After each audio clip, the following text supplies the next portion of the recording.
jaajëfal leen ci ànd bi ngeen di ànd ak ñun mbokku internet yu 5M TV Sénégal jaa ngeen jëf ci teewlu bi.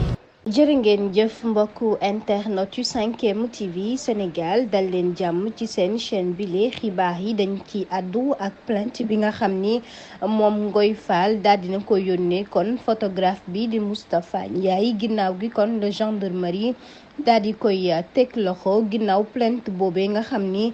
moom Ngoye Fall moo ko daal di def photographe bi di wuyoo ci turu Moustapha Ndiaye gendarmerie bu Faidherbe ba daal dañ koy teg loxo moom ndaw entrepreneur bile sax nag moom la mu doon toppee Ngoye Fall ginnaaw gi bokk na ci ab reliquat ginnaaw ba mu ko liggéeyee kon ci nag màggalu Tuuba bile ay photo ya mu fa jëloon mu mel ni sax ay kàddu yu ñaaw la ñu mujjee nag ginnaaw gi kon la Ngoye Fall daal di koy porter plainte.